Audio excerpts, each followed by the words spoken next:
We back. We're going to put the Idris Elba from The Wire scene.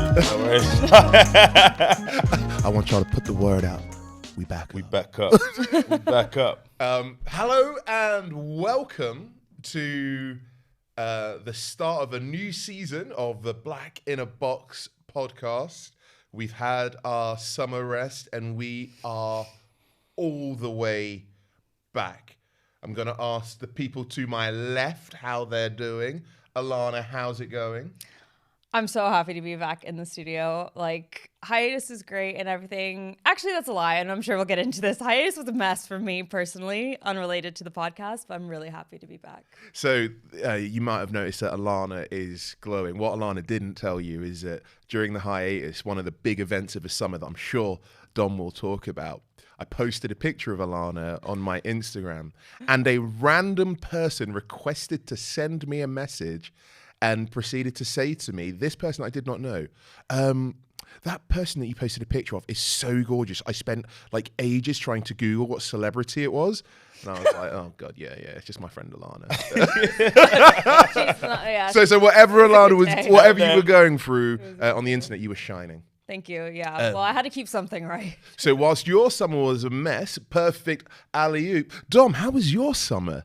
Ah! Hey! Bling, bling, bling. I've actually put this on the ring finger that I don't actually wear it on just for the effect. But yeah, my summer was fantastic. Anything happened? Anything happened? A few things happened. You know, I got a little bit of jewellery. Bit of jewellery. Had a couple of nice days in the sun with all my family and friends. Oh, your family and friends, was it? Nice, yeah. I might have a new family member now. It might be. What? Oh, okay. Oh! My wife to blood clot. Come on, man. Breaking news. I'm not dropping that like this. like you do. Do you remember the last time? I remember. We're not doing that like Dan did it last time. All right. Oh, yeah. Yeah, I got married. Got married. Yeah. And how is married life? Married life is fantastic. It's absolutely fantastic. It's mad because not a lot changes, but there's a wonderful moment every single morning when you get up, put your ring on. It's beautiful. It's beautiful. That's I very much recommend it if people are that way inclined. It's fun. And I'm going to go ahead and say that as great as your summer undoubtedly was, the fourth member of our team who is not here probably had an even better summer. Always one to one up, isn't it? Dan wouldn't let you have. He couldn't let you no, have it. absolutely not. He couldn't let you have it. Yeah. Dan, for those of you that don't know, became the father, and we're biased, but I'm also objective. I think all babies are ugly, except for Dan and Emma's baby. Yeah. That is a gorgeous, gorgeous child, and could not be less impressed by anybody else. And I love that too. I can't wait to start mining the child for content and be. We could have got a puppy, but instead Dan was like, "What about if we just got a baby?" Yeah. You know how like when Big Sean ever releases something, Kendrick waits 2 days and then drops his own thing. That's what Dan with their little delivery was 100% doing for me. But he gave me a little cookie because guess who's godfather? No way. No. Yeah, we like that. We like that. Yeah. Big fan of that. Shining. Big fan. Love you, Dan and Emma. And we're not it. putting your baby's name on the camera, but we love you, Dan and Emma, and we love your little one. Love you, baby. Yes. Love you, baby. I had a wonderful summer. Talk to us. I got a haircut. You did get a haircut. So I was like, it's time to have an honest conversation. Am I wearing this hair because I need to come home? So I was like, let me chop it off and see what's underneath there. I've got enough. Yeah. I've got enough. Some would say. I went to. Do you know what? They don't sponsor us, but shout out HD Cuts in Clapham. Oh, you went to HD? I tell you why. So let me tell you the story. As those of you that know, I spent the last year living in Croydon. In hell. And I struggled. Croydon's fine. It's what it is. Whatever. But I was working in southwest London, which meant I had an hour commute every day. So I cut my hair just before I moved closer to work. And I had a barber there. And I'm a loyal person. And so I'd been commuting from southwest London back to Croydon to get my hair cut. And then one day I got there and he said he'd be open. And you know what you did? You know what you did? You weren't open. And this is me. Oh, damn. Oh, no. You're dead to me, Croydon. I was secretly really happy because, you know, like obviously that was a chapter of my life and, you know, the day darkest before the dawn, whatever, all that nonsense. But I think I sent a message to you and to I was like, where's the new barber? Because my guy, I'm crushed, but also I'm delighted. So so HD Cuts, you turn up, they're there when they say they'll be there. Online booking service. Booking service. Nice.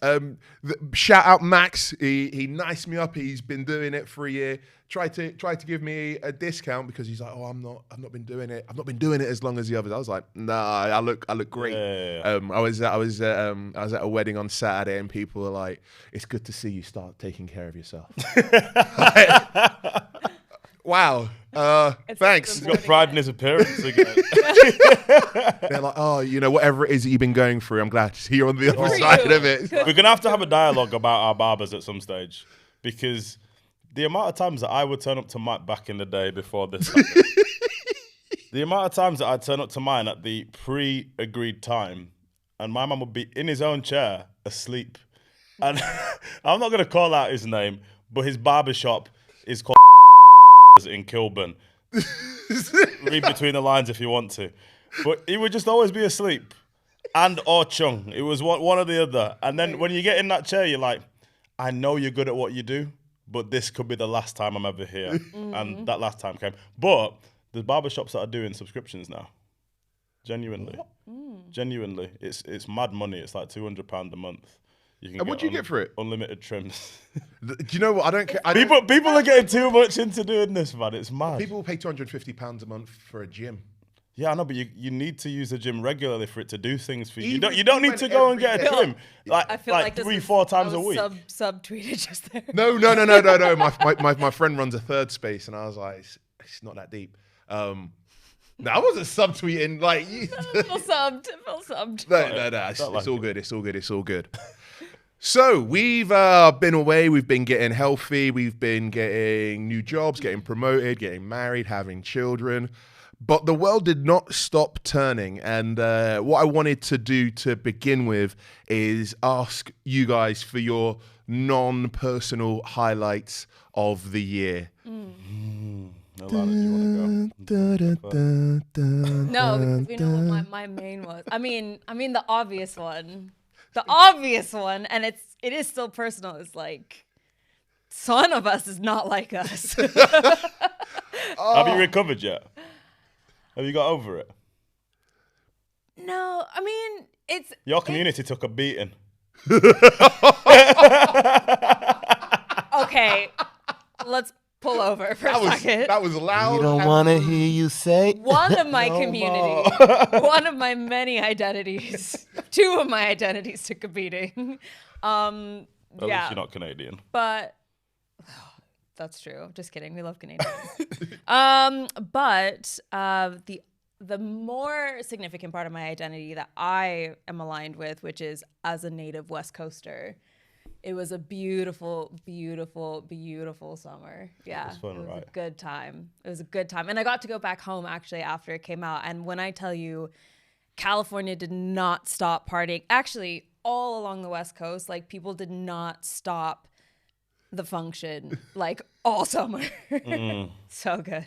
Sacramento's there, like, yeah, we're part of it too. It's like, shut up, Sacramento. North California, get out of it. A little bit though, a little bit. Everybody's claiming Kendrick now. Other highlights, other non-Kendrick exposing that weirdo. Tell you what I enjoyed. Yeah. So there was a theme throughout the summer for me, and it was liars being exposed. And being shamed and being humbled on the world's largest stages. So we had your boy Aubrey, and then what we also had was another one of your boys, Noah Lyles. Yes. No, to be fair, he got 100 though. He did get 100. Yeah, he just about got 100. Respect. You beat a novice. Like, okay, yeah, fair. But in the one that was his. I swear, I was there. I know, humble brag. I was there in the stadium. One of the greatest moments in my life. I think I was more hated than any single person in that stadium by the American people in the stands because it's mad. Because in the same point, I was celebrating other US athletes. I just did not want to see Noah Lyles do anything that evening in the 200 meters. And when, oh my goodness me, when he came out jumping, I swear, the vertical that he got on that jump as well, before he got into the blocks, madness, absolute madness. What's my man called from Botswana? What's his name? Tobago? Tobago. Tobago. When Leslie Tobago won that race, oh my days. Like, my wedding was the highlight of the summer.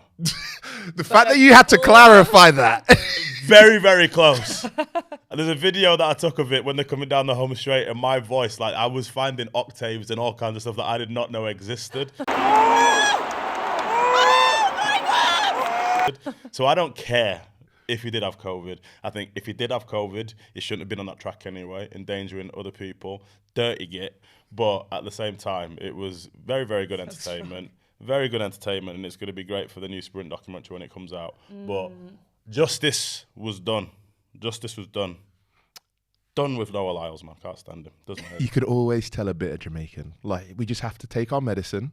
We came out with zero track medals. We had to pretend that all of a sudden we cared about the field events. Listen, I've always been a huge discus fan, so I don't know what you're talking about. Here we go. And yet it's never been spoken about until right I now. don't think I've I ever might heard you not say even the know word the name. I discus might not so even know the sick. name of the athlete that threw the Olympic record. I might have again been in the stadium and have missed it because I was watching other people warm up. That shows how much I care about it. But no, it was not so great a summer for Jamaican track athletes at all. No. But Kishane's coming next time, man.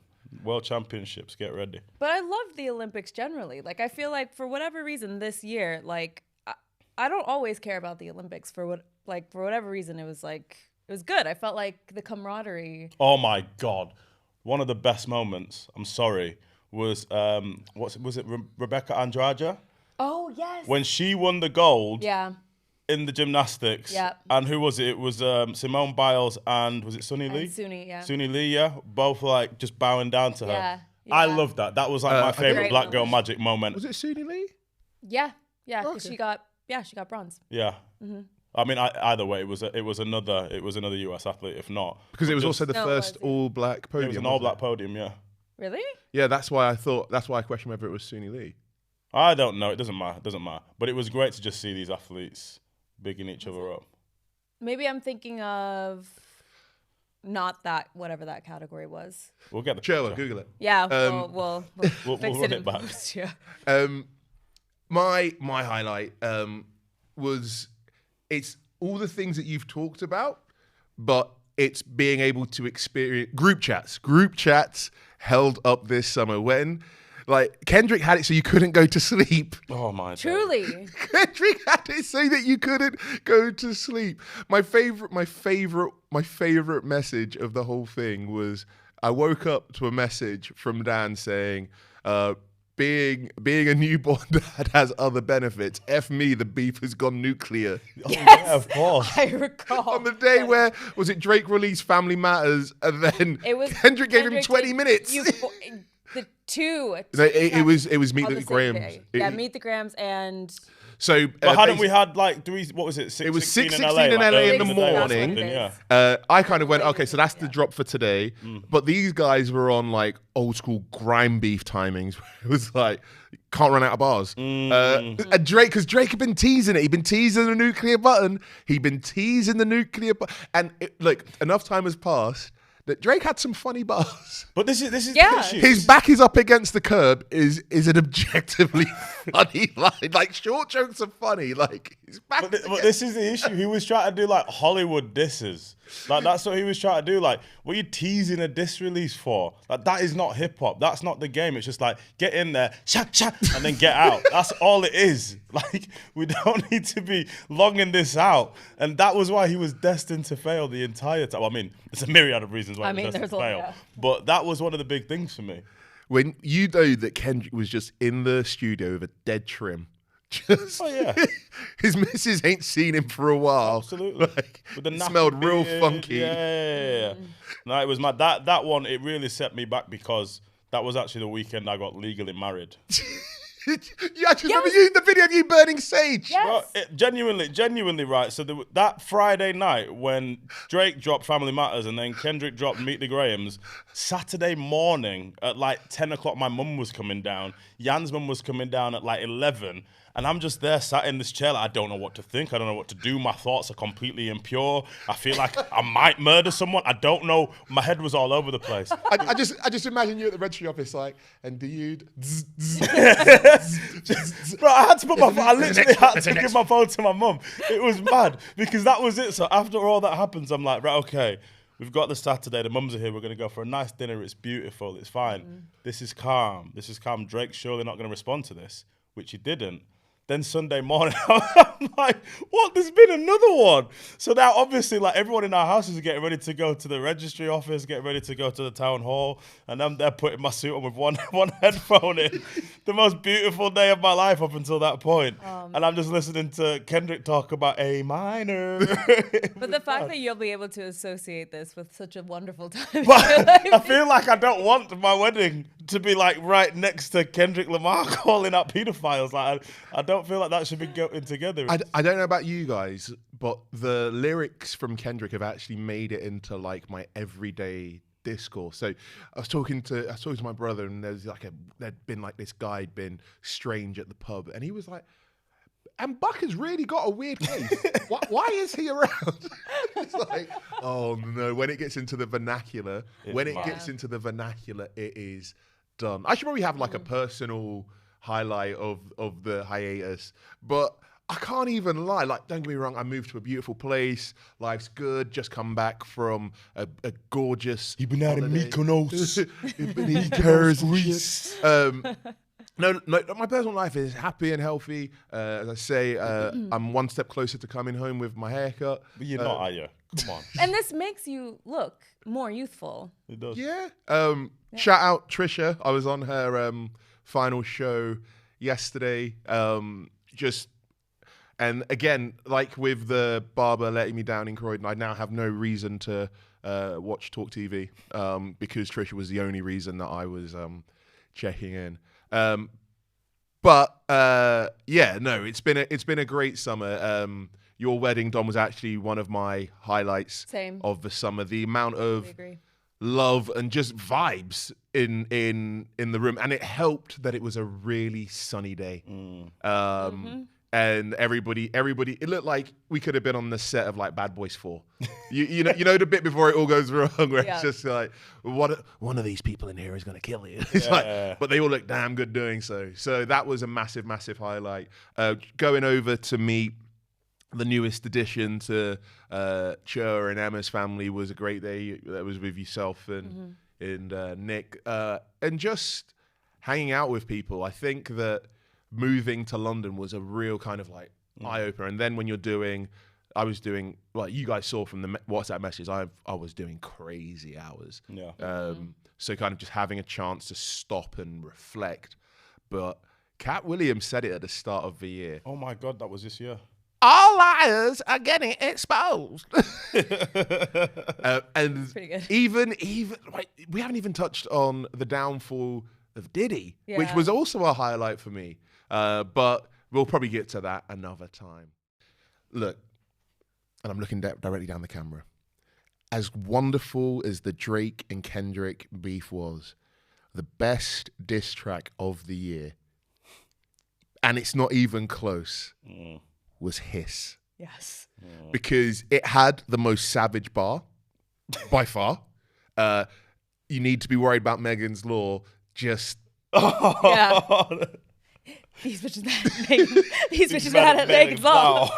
And what I wanted to... It's been a phenomenal year in rap music. And what's made it particularly phenomenal is that I think this is one of the first years where the general public opinion has been that women are running the rap game. And I wanted to pass it over to Alahna because I want to know what your highlights from rap this year had been. Just leave Doechii for me. I'll pass to you when we get to Doechii, but like she is definitely one of my highlights, but my hands are like sweating. I'm so excited to talk about this. We got 2 albums from Megan. And it started with Hiss. And I would also like to say that Hiss called out Drake and his BBLs and his pedophilia before the Kendrick beef started. So I was like waiting for some acknowledgement. That's okay. That's fine. But I'll give it to my girl Megan because she called it first. And then we got Glow. Yeah, Glow has had me in a chokehold. Oh my God. Show the camera. Show the cat. This is me showing that Doechii is currently playing in London tonight, right now. Oh yeah, that's This right. is terrible planning on our part. I know. Well, to be fair, I'm broke, but cost of living And I'm crisis, also and that's approximately 15 another. years too old to be in that crowd. I'm not gonna lie.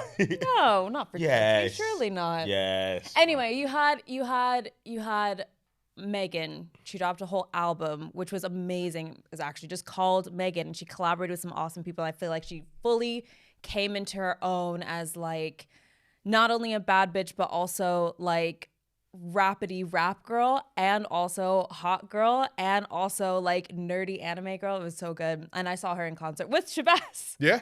So with Angela's big shout out. Have they recovered yet? The knees are not back. No, I sacrificed my knees to Megan that night, to be honest. But you had Megan, you had Glow, who had like 50 hits this summer. Probably had. Was that the biggest hit of the Yeah. early summer? Yeah, Glow. I think 7 p.m. Friday. No. 95 I degrees. think yeah, Glow. Stop, Music. little pussy with some trail toes. Just love the Yeah, way Glow. she's talking. Curvin, not Curvin. That shit in Lay's hoe is so good. Where is she from? Memphis. Memphis. It's the best Yeah. accent in the It's States. so good. But I actually think that's still like might be. I haven't looked it up, but I'm pretty sure it's one of the number one tracks of the year still. And then she just kept coming out with hits and hits and hits, and also just dropped a new album, which is also fire. Lotto dropped an album, which is so good. Mulatto. She's wicked, man. Saweetie's brought out some new music that I think is pretty good. I don't know if she has an album out yet, but point being, the girls are doing the thing. Yeah, the Your girls boy are took a beating from Megan as well, didn't he? Who? Your boy, Aubrey. Yes, that's what I'm saying. She started it.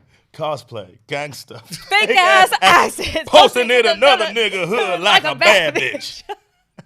Yes. If you get this by someone from the South, This is what I'm with saying. that cadence, like a bad bitch. Yes. There's nothing Real curvy, no etching. I would love to see Americans reacting to you. Do you know how many times I wheeled that part of the song? I This was is like, what go I'm on, man. saying. This is what I'm saying. Oh man, yeah, she had it for everybody, but it's been really good. And I was like, because I've been kind of almost exclusively listening to females in rap for a few years now, because I just think what a lot of mainstream male artists are doing is just really boring and tired and dead. So I just haven't been listening. So I was like, oh, maybe it's just me. Like, maybe I'm just living in a bubble I've created myself, but I don't think so. After this year, it's pretty clear. Like, I saw an article that said on Spotify that female rap is the biggest category, or like that has the most listens on Spotify. Is that the biggest percentage growth, or just the actual? I think for this year, the most listens in terms of genre is women in rap and hip hop. Why? Because the shit slaps, man. Like, No, I know. It does slap. It does slap. But why is this happening now, do we think? I have a few theories. Some are just maybe, again, my personal perspective, but I also think like it's refreshing because I just feel like we just kept hearing the same stuff over and over from men. And I think with women, there's also a bit more pressure to be more well-rounded entertainers. So you gotta look good, you gotta perform, you need to rap. I also think these women that I just named, and also like Flo Milli, all these girls, they are working together. Yeah. Which I think is a huge thing. And I think previously, like in a previous episode, we've talked about how, you know, Nicki Minaj and like just refuses to work really with any female rappers for too long, and just wants to be the only one. And it was always like, you have to support one female rapper over the other. And now I think like the younger girlies are like, that's stupid. Yeah. And if I also think like post maybe Me Too, there's a bit of like wanting to support women in rap more, or at least from women's perspective. So- I don't think maybe from men's, but I thought you was going to say that. I disagree. I disagree. I think it's actually. Just because the music's good. I think it's because the music slaps, and B, I don't know that this is a Me Too thing. I think what it is that these artists that are coming through have perhaps been helped by these older gatekeepers gatekeeping, but living in a world where it's like, well, I'll just drop my own shit. Like, and kind of, I would love to have been at a Glorilla kind of event in 2021 in Memphis, because that's actually how it probably got big. And I think that you listen to it, and yeah, there is a sense of being able to listen to it guilt-free. Not so much, obviously, Nicki Minaj, but like when you listen to Doechii rap, and there's that sense of ownership, and all of the associated layers with, obviously, we'll possibly go on to talk about how black women often suffer at the hands of those that are supposed to be supporting them, particularly in comedy. But there is this real sense that the music is really, really good, and there's a sense of it being almost guilt-free. But I think it's because it's good first, because we aren't all sitting here eating vegan food because vegan food don't slap. If there was like a vegan version of steak that slapped, eventually people would be like, do you know what? I get to eat it cruelty free. Yeah. But they also don't have to do that kind of hypersexualized for them. I'm going to sound so wanky here, but they're not hypersexualized to the male gaze. Like Doechii is gorgeous and beautiful, but it doesn't seem that there's an old guy behind it being like, this is what I want you to do. She owns it in her own way. Yeah. But I think that's why Alahna's right. I mean, obviously, I think one leads into the other. I think now there is way much more ownership of product in terms of people developing their audience, just doing it completely independently. Like, think about Latto. Like, she was huge in the South before any of us over here had really heard of her. But I think it does kind of coincide with the Me Too movement, because it was just this societal ownership, in particularly black women, of themselves, of their body, of their art, of so many things. And once that became so, I don't want to say mainstream, but once that became accepted, and wait, no, there is a real market and there's a hunger to hear these voices, to hear this music, it was like, oh, actually, well, maybe we can make the music that we want to make, and it's going to go somewhere. And then coupled with, I think women know social media better than men. Yeah. What do you think to the idea on that, Dom, that rather it being a Me Too thing, it's a 2020 US election thing, where the narrative was that black women in Georgia won the presidency for Joe Biden, and that being this nascent moment of understanding of the power on a sort of global scale that the collective of black women have. It's not just a Beyonce or an Oprah. It's like, we collectivize, we got this shit to happen. We can do anything we put our mind to, because let's be honest, like most of the artists that have come out that we're talking about are from the South as well. Yeah. They're part of those. I'm wondering, I might be stretching, I might be reaching, but I wonder what you thought to that as well. I don't disagree with that. I think there's a hell of a lot of it. I mean, I know we've had the conversation about this album and this artist, but Beyonce, I go back to Lemonade, and as much as I, again, have my thoughts about that and the impact that has had and the etymology of that, I think that is really the start of the movement, which has led to where we are now in the mainstream. I really do, because it is Lemonade, isn't it? It's the one where it was like, this is my black album, my first black Lemonade, album. yeah. And I think just there, where you had black women, you had the LGBTQ plus community as well, because they're always huge Beyonce fans. And then you had people that don't fit into those categories also jumping onto this album. It's like, well, there's a huge market here. And you can do it authentically, because everyone wants to be a black woman right now. Everyone wants to be a black woman right now. And when you've got, it's mad. But when it's been done so authentically, when you've got people from Memphis, from other parts of the South, who are just showing what they do, where people like that are from, everyone in the world wants to copy it, because that is, I guess, the way that beauty is heading right now. I also think that it's also just the culture of the South. Like, I think it just is fun. Like, it's just a fun culture. And I remember, like, there was, like, kind of a lull in, like, rap that was, like, enjoyable and just kind of, like, silly at some point in the 2000s. And then you had, like, Lil Jon, Ying Yang Twins, Ludacris, like, all these people, like, from the... Mike Jones. Mike Jones. Mike Jones. Yes. I know what you're doing. I know what you're doing. But all of these, it just was like fun and like a good time and like strip club anthems and like that kind of thing. And I think that, so there's something about just like the energy of Southern hip hop and rap anyway. And then, yeah, I think some people just wanted different voices.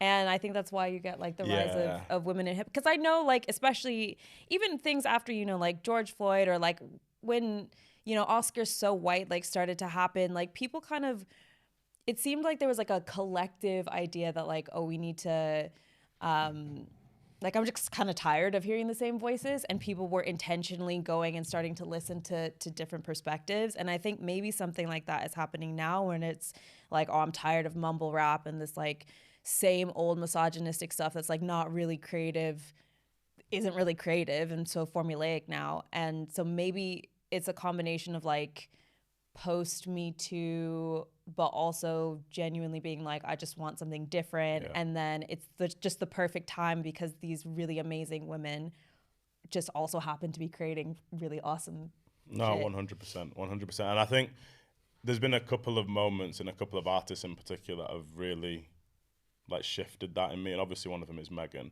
But I've always loved and will always love women in hip hop. Some of my favorite artists, if we're thinking about now, obviously Little Sims. Missy Elliott is on my Mount Rushmore. She always will be. Rhapsody's been one of my favorite rappers for the longest time. The list goes on. But I was a snob. Big time. It was always, aside from Missy Elliott, who I just think is one of the greatest performers, artists, in any discipline to have lived ever. Incredible woman. Aside from her, everyone that I really liked that had a vagina and was a rapper was Rappity Rap. It's like they're barring everyone. Boom bap. Honestly. But it is genuinely. There was a couple of Meg tracks that made me think, wait, okay, because like beyond what Meg looks like and her dancing and the beat selection, Meg can spit. Yeah. She can spit. And one of the things that I love about her as well is it's probably what makes Jamie and Skepta, I think, stand out from a lot of artists as well, is she enunciates so clearly. Even though she's speaking with quite a strong accent, you don't miss a bar. You don't miss a damn thing when Meg's rapping. So I was starting to warm up to her music, and then it was when she performed at Glastonbury, and she was on the other stage. And that performance was unbelievable. And it just made me realise that the snobbery that a lot of people that go to Glastonbury hold in terms of what is sacred, I was looking at my own choice in female hip-hop artists and the music that I can enjoy in a different light from that. Because I go back to Future. I used to be snobby against Future because I was like, I can't understand what he's saying. I don't get this. So I'm not going to listen to it until I heard it in a club in the South. And then I was like, oh, this makes sense now. And then once I started to listen to Meg's music a little bit differently, obviously I don't go to the club, but then I saw it with this big production on stage. I was like, this is Meg's music. This is Meg's music. And then once I think you get the understanding of it, and then you just, I don't view Kendrick Lamar in the same lens that I view Future. That doesn't mean that I enjoyed their music any less than the others. Like I love the music, and I've now been able to do that with women rappers as well, because it's just all music. And I'm so glad, because I wouldn't have heard of Latto. I wouldn't have listened to Glow. I wouldn't have listened to Saweetie. I even like Doja Cat. Doja Cat, another one, yeah. There's so many artists. I mean, she's out from there. California, but yeah. Yeah, it's amazing. It's amazing. I've been loving what I've been discovering. It's incredible. 2024, the year where some people found out all too late it doesn't pay well to diss black women. Shout out Shits and Gigs. Off the back of the Shits and Gigs controversy, for those of you that don't listen, they went on to the Andrew Schultz podcast. Andrew Schultz made a number of just racist stereotypes and jokes.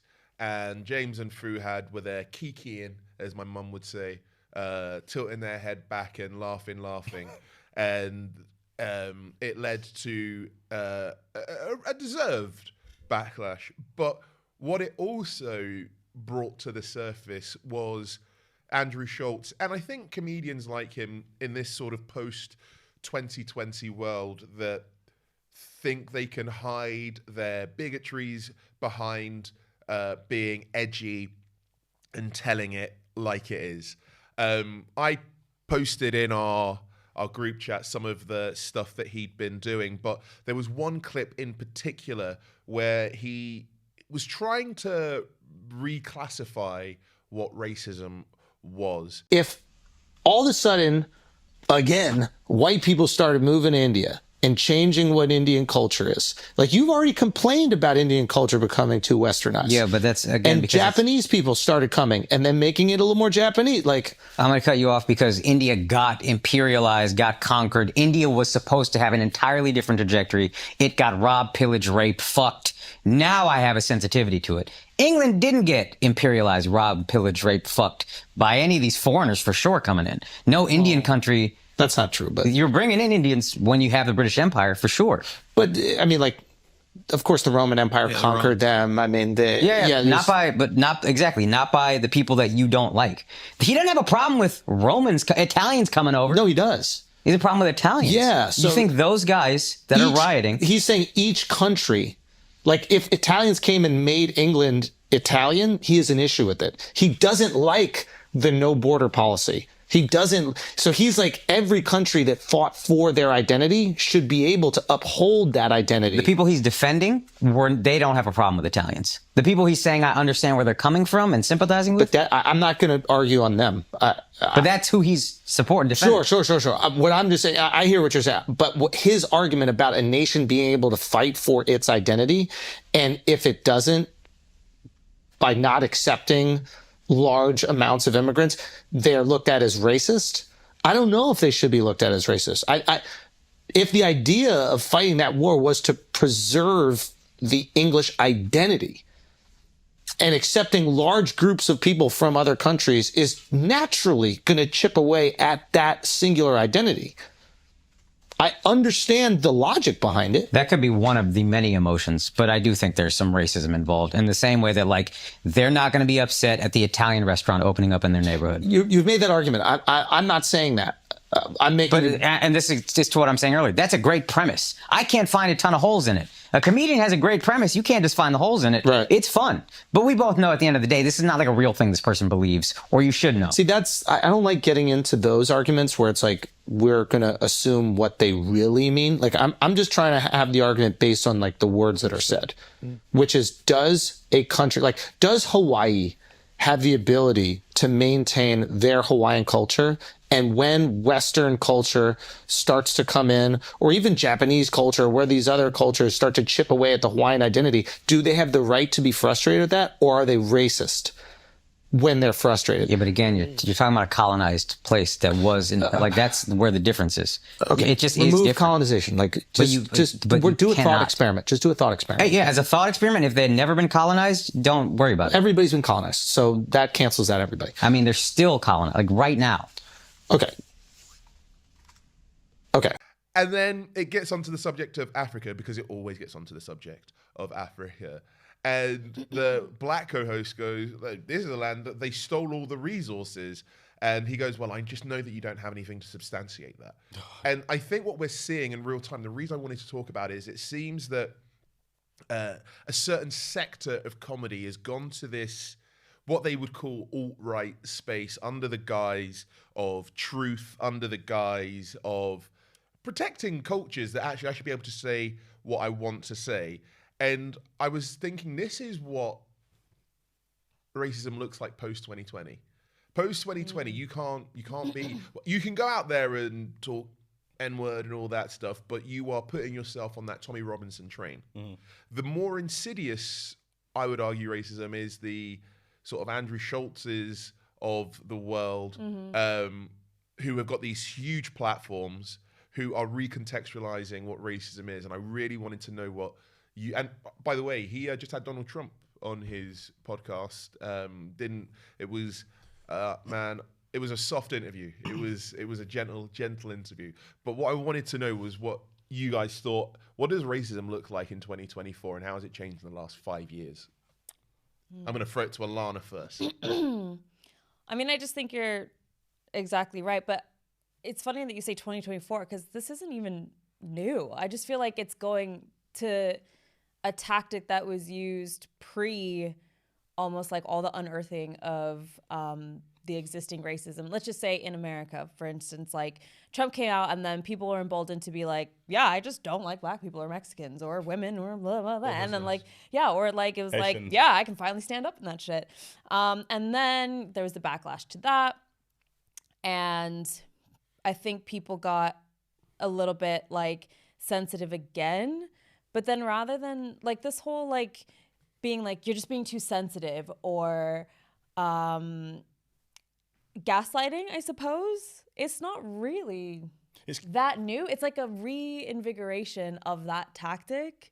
Because I feel like that was kind of what the comedy was in like the 50s, or even like 40s, 50s, 60s, like early sort of stand-up comedians, like when they would play into racial stereotypes and they were like, well, you know, it's funny because it's like a little bit true and I'm just telling the truth and it's just a joke. You're being too sensitive. Like, I don't understand though, like when was the shift? Because I agree with everything you were just saying, but it seemed for the vast majority of my life up until now, and the majority of the comedy that I have seen from say like the 20, 30 years before I was born, it seemed to be that comedy was a space for the traditional left and it was a little bit more progressive. And especially the comedy that I saw on TV when I was growing up in terms of like panel shows and that kind of thing. It was like challenging the conservatism, which was a lot of the time in the governments that lead in this country in particular. But now it seems like that's like done a complete 180. And it's like there's money to be made now by being radical. Well, politicians have been the Trojan horses because in this country, I think that the shift was Boris Johnson. This guy was hosting Have I Got News for You? People were kikiing at his jokes. Meanwhile, Boris Johnson is, you know, by the sort of racist comedian stereotype, the blackest politician there's ever been. He don't know how many kids he's got.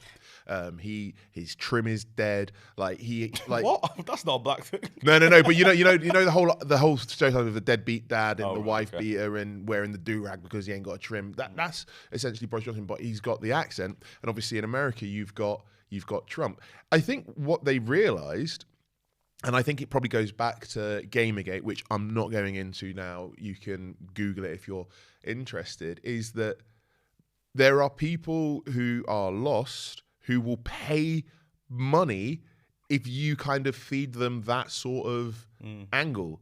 So I find it really interesting. How did Andrew Schultz come out? Andrew Schultz came up doing a show with Charlemagne the God. Yeah. And so we need to again look at who is being given access to our communities, because I think that gave him the veneer of, oh no, when he makes jokes or when he drops if he drops the racial language, he's co-signed by Charlemagne.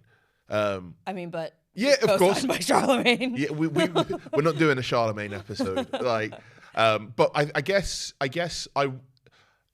obviously, so we're recording this before the US election, and on the weekend, Trump held a rally at Madison Square Garden, and one of the comedians that he brought out just outright kind of went, there's, I don't know if you've heard, but there's a floating pile of crap in the ocean off America. I think it's called Puerto Rico. And so they're outright just saying it now. Yeah. Like they're outright just saying it, but the context is important. He's saying that in front of thousands of people that have paid to be there. It's a grift. And I think what it shows is that a lot of people just don't stand on anything. Because, yeah, you're right. Like, if you kind of go from the sort of 50s through the 90s and look at the top comedians, yes, you had a Bernard Manning, and that sort of... So Bernard Manning, I just realised that's the oldest comedian. I was like... So Bernard Manning was he's a comedian. No, it's past tense now, isn't it? Yeah. Good. Was.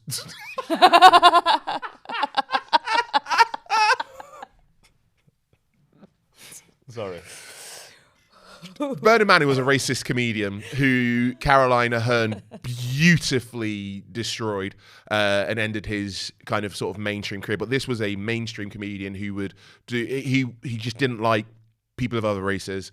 But apart from him, you look at kind of Red Fox, you look at Richard Pryor, Eddie Murphy, Billy Connolly, George Carlin. Like, these were comedians whose politics was very, very to the left, because comedy wasn't something that you entered to make money. You had something funny that you wanted to say. I think nowadays, people see it as a grift. You don't even have to be a good right-wing comedian to make a lot of money. But it's so funny that very few of them come out and from the start are like, I'm right-wing. Because I always think back to that Matt Rife comedian. Yeah. Matt Rife came out and it was progressive, it's crowd work, it's, I'm good with women and old women, you can feel safe around me. And then literally the first joke, once he gets his Netflix special, is a 1950s style domestic violence joke. And now he's like, he's doing interviews with Jordan Peterson. But he didn't start like that. Yeah. Andrew Schultz comes up with Charlemagne the God. And then we have the pivot. And so I think where I worry about where it comes with racism is that the people that seem most down with the cause at the start are the ones that are making the most violent pivot to the right. But maybe they're just grifting from the start. I mean, Andrew Schultz, I didn't really know much about him until maybe like last year, this year, but I listened to another podcast and the host was like, who used to work with Charlemagne and used to work with Andrew by like extension, was like, yeah, he's always been a piece of shit. And like, I apparently called him out then. So I think like these people always are kind of like that. And then maybe like, it's like seeing where the boundary is and like putting a toe across it and being like, okay, let's move the goalposts a little bit more and a little bit more. And especially if they get like followers, because I feel like people who are on the right have this perspective of like, we are like the outsiders, or like we are like a niche group. And so when they find somebody who's like just vomiting what they want to hear, it's like they all kind of like rally around that. And then I suppose if you're a performer and you see that, you're like, oh, well, I've got a targeted audience now who's like committed to what I do. So if I just keep pushing that line, then it's going to be successful for me. And I think the other danger is, and we'll do the same, is most of these people now are building up their followings through clips. But people aren't sitting down and listening to a whole 3-hour podcast. You clip it up. And so if you just listen to the clips, you can kind of hide a lot of the true awfulness within the rest of it, because you just go, oh, we won't clip that bit. But there was an incident where the Fresh and Fit podcast had insisted that they were not night riders and did not date Shaniquas. Night riders. And they doubled, Jesus they Christ, doubled man. down. So they doubled down once they got the backlash. And following the incident, they both appeared on Andrew Schultz's podcast. Of course. And he encouraged them to stand by their controversial remarks rather than dismiss them as jokes. So at that point, you go, okay, so we've got misogynoir, we've got really toxic kind of masculinity, but at the root of it, you've got money being made. Yeah. Because I'm sure that there was a lot of people who had never heard of Fresh and Fitted until they went on to the Andrew Schultz podcast. And if even half a percentage of his audience goes to them, that's probably kind of 5,000-10,000 followers that they've gained. So I think what it boils down to is we've lost shame. And some of us need to find shame. And if you could hurry up and find some shame, we might be in a better position. Yeah, I think we're going to speak about it in the next recording when we're talking more about masculinity. But one of the things that really winds me up in terms of the toxic masculinity that we're seeing and kind of the fight against progressiveness and progression when it comes to being a more rounded man and a less violent man is, it seems that to be masculine, you should be able to just say and do what you want, and there actually are no consequences. And that's the part that I think is one of the things that is most damaging, because it's kind of everyone should be a victim because we're men. We're men, we can do what we want. So you can say that and hold that because that's what you think, and men are allowed to say and think what they want. And I really don't understand where this has come from. What is this? Yeah, what's so, I mean, this is getting It's because deeper. parents don't beat their children anymore. No, I think it's because people aren't taught to be self-reflexive and that it's okay to fucking grow and learn and it's be okay a to be better wrong. person. And it's okay to be wrong. It is. It's a real shame, isn't it? Because I'm seeing this in a lot of internet dialogue. I'm seeing this in certain parts of my personal life where there seems to be more of a reluctance to accept that you were wrong and grow as a result of that than just, I think that's the part, it becomes an ego thing, doesn't it? It's like, Oh, yeah, you have to get away from the ego, and people really Yeah. struggle with that. Well, because it's like painful. Because if is. people really dig deep to see really who they are, then they're like, oh, I'm not shit. And people don't want to see that. It's too much. Counterpoint, maybe this is progressive's fault,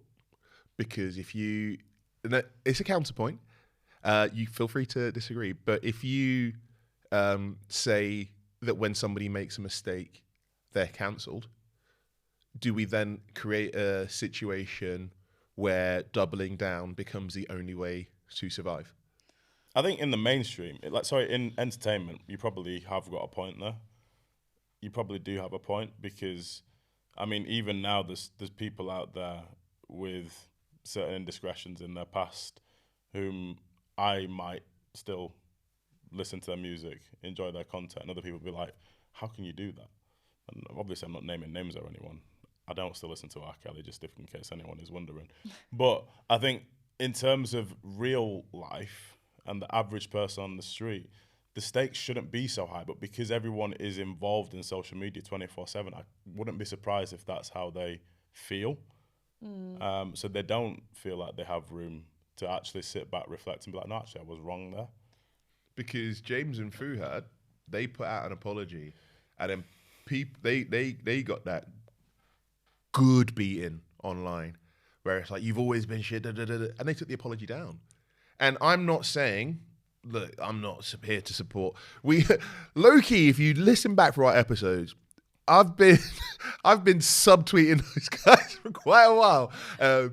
But my point is that if you kind of create a situation where to apologize is to be cancelled, is to lose your livelihood, is to lose your way of making money, you then perhaps leave it open for people like Andrew Schultz to exploit a fresh and fit podcast. I don't know, and I wonder if that then is happening in people's personal lives, because I did something that was quite sobering. I went back and looked through 14 years of a conversation I've been having with my best friend, and just, it's so fascinating to see the way that my views have changed over 14 years on so many topics. And if that chat ever came to light, two things would happen. They'd be like, oh, he's really funny in a 1990s kind of way, and he's cancelled because he's really funny in a 1990s kind of way. But I've actually, just because I didn't get big in this, I've been able to grow and admit my mistakes and move on and move forward. But I'm wondering if, when you're in the glare, especially as a person of color, if you go, I've said it now, that this is how I make money until the train runs out. I think that's something we do need to explore a bit more on this platform, for men in particular, because we're the ones that need to do more work. It's how do we create and encourage an environment in which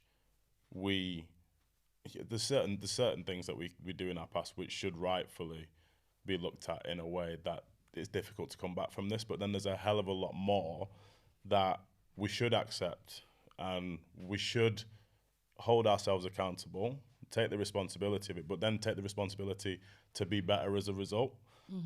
I think we all need to figure out a better way of doing that, where it doesn't start with an attack. And I think a lot of the time it does start with an attack. You did this, you said that. Whereas that, I don't think, allows the kind of nuance that is needed in order to help people progress when they're not necessarily in the community or in a space where self-development is actually pushed. It's not encouraged. We're fortunate because we have each other. We have a group of people around us. We kind of exist in bubbles of this, where that is what we want from each other and what we expect from ourselves. But I don't think that's particularly common. There is a model. Absolutely not. There is I a don't model think for so. this in the Bible. I'm not a Christian, but I was always particularly struck by the story where the group of men bring a woman to Jesus and said that she is sinned in some way, and I'll never forget reading it, because you know when you read something you're like, that's actually that's dope, that's real badass the way he's dealt with that. And it just says that he's like drawing like in the sand, and he doesn't shout, he just says, let you who is without sin throw the first stone. And what I always liked about the story is that nobody moves for a second, and then the older guys move away first, and then the younger guys move away after. And then I think he says, I can't even remember, but I think he says something like, do they don't condemn you, then I don't go and like be better. I'm really sorry. Like to the biblical scholar that's going to be like, I'm absolutely disgusted at the way that, I don't know, I've given him a list, but I'm absolutely disgusted at the way that you've desecrated that story. It was quite clearly... Stop the list, man. Yeah. Well, who is this character? But I think that is the model where it's just like, hold on, okay, you've done something wrong. I don't condemn you, but can you go and change, please? Yeah. But then you're asking people to be like Jesus. Yeah. So I touched on it at the start of the recording. I think you introduced it. You both said you had a great time at my wedding. I'm not having a child. You're looking at me like I'm about to say something. I'm not gonna lie, my butt just got real tight. I know. I haven't moved any other muscles. No, I saw the way you were looking at me. I was like, started no, let me just get ahead of this real quick. I'm not having a child. No, but the wedding, marriage, I think it's important. I just kind of touched on it when we were talking about in the previous segment about self-development and reflection and all these things that we've been doing on this podcast for heaven knows how long now. That was the best day of my life, the wedding. Having you two there, incredible. Dan as well. I wish he was here to be part of this conversation. I'm so thankful for this podcast because I don't think I'd be married now if it wasn't for it. Because it helped me start to question things about my past. It helped me start to try to figure out more directly who I want to be and how I want to be moving forward. It helped me to understand my own identity, to understand my own feeling about love, and just think more reflectively than I was doing beforehand. And that's from the writing that we were doing on the podcast blog, the podcast recordings itself, the conversations we have in the group chat, just enabling a level of vulnerability which I think opened me up to being a better partner to Jan right from the get-go. It's not like these traditional relationships where it had to be like, she's gonna have to try and break me down before she can get in. That wasn't there, and that is to a huge degree because of this. So thank you, guys. You're welcome. It's been amazing, and long may it continue, because it's things like that and that level of reflection which makes me realize even if we had one listener, I'd still want to do this because of how important it is. Yeah. So, cheers, guys. Thanks, Appreciate bro. it. I'm a little flabbergasted. Flabbergasted. Thanks, bro. Thank you. But yeah, likewise, I'm a better person for this for sure. No, I've always been great. Because I got more work to do. Been around longer. I'm old as shit. This has been another episode of Black in a Box. If you have enjoyed it, and even if you haven't, leave a comment, like, subscribe, repost. I want to see it on all of your Instagrams, on your TikToks, on your Snapchats. I want to see it everywhere. And you'll be seeing us again real soon. So it's goodbye from me, Angelo. And Alahna, and leave us a review.